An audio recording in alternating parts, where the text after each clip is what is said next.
10 class अपना chapter जो heat चल रहा है उसमें आज आगे measure the body temperature of some of your friends at least 10, जो अपने दोस्तों के बॉडी टेम्परेचर लीजिए कम से कम 10 दोस्तों के विद क्लिनिकल थर्मोमीटर की सहायता से। Record your observation in table 4.2, उसको एक टेबल में लिख लीजिए। In the body temperature of every person 30 degree Celsius, क्या सभी का बॉडी टेम्परेचर जो है वो 37 डिग्री सेल्सियस आया है क्या? The temperature of every person में नॉट बी 37 डिग्री सेल्सियस, सभी व्यक्तियों का टेम्परेचर जो है हो सकता हो 37 डिग्री सेल्सियस ना आए। It could be slightly higher और स्लाइटली लोअर, ये ऐसा हो सकता है कि वो थोड़ा ज़्यादा हो या थोड़ा कम हो। Actually what we call normal temperature is the average body temperature of a large number of healthy persons. वास्तव में हम जो ये नॉर्मल बॉडी टेम्परेचर बताते हैं वो एवरेज बॉडी टेम्परेचर होता है एक बहुत बड़ी संख्या में स्वस्थ व्यक्तियों का। The clinical thermometer is design to measure the temperature of human body only. Clinical जो थर्मोमीटर है उसकी डिज़ाइन केवल ह्यूमन बॉडी को नापने के लिए बनाया जाता है। The temperature of human body normally does not give below 35 degree Celsius और above 42 degree Celsius. Human body का टेम्परेचर जो है वो हमें नहीं देता है 35 से कम और 42 से ज़्यादा टेम्परेचर ह्यूमन बॉडी का नहीं आता है। That is the reason that this thermometer has the range 35 degree Celsius to 42 degree Celsius. यही कारण है कि ये जो थर्मोमीटर होता है उसकी रेंज जो है 35 से लेकर 42 डिग्री सेल्सियस तक होती है। Question, do not use a clinical thermometer for measuring the temperature of any object other than human body.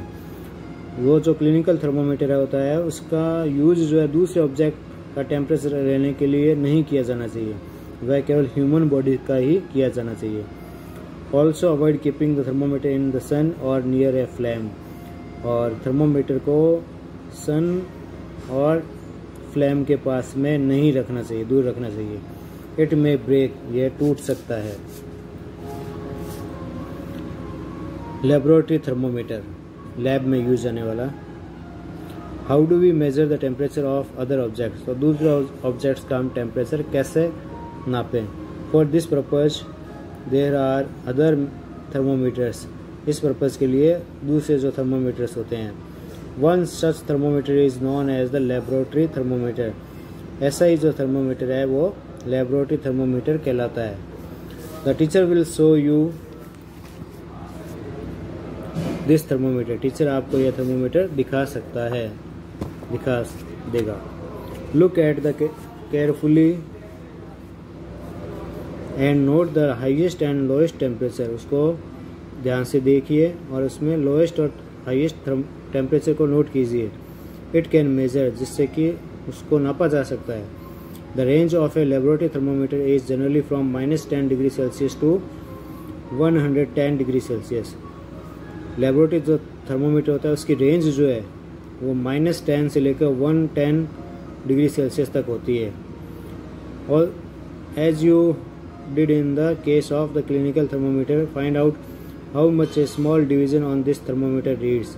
जैसा कि आपने क्लिनिकल थर्मोमीटर में देखा था, स्मॉल डिवीजन तो थी 5 थी, तो इसमें कितनी होती है।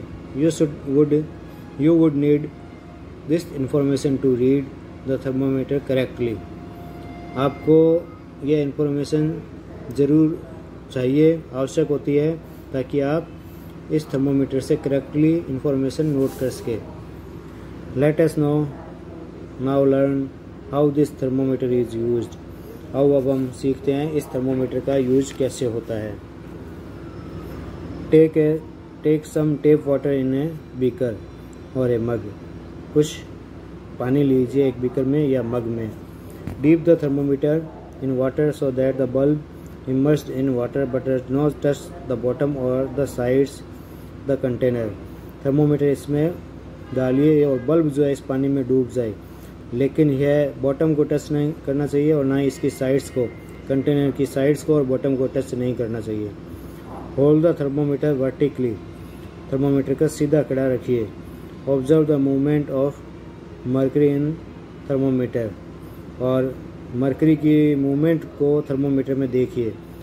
Wait till the mercury thread become steady, और तब तक इंतज़ार कीजिए जब तक कि मर्करी जो है वो एकदम स्थिर हो जाए, स्टडी हो जाए। नोट द रीडिंग, ये देखो ये दिखाया हुआ है इसमें, एकदम सीधा खड़ा है थर्मोमीटर। अब उस समय रीडिंग नोट कर लीजिए। This is the temperature of water at that time, यह टेम्परेचर है उस समय पानी का। Compare the temperature of water recorded by each student in the class, और वाटर के टेम्परेचर को कंपेयर कीजिए जो हर स्टूडेंट ने क्लास में लिया है। Are there any variation in the readings, क्या उनके रीडिंग में वेरिएशन है। Discuss the possible reasons, let us try to answer this question. Possible reason, अगर उसमें वेरिएशन आता है तो उसके पॉसिबल रीजन्स का पता लगाइए। इसके लिए इस क्वेश्चन को जानने के लिए हम देखते हैं।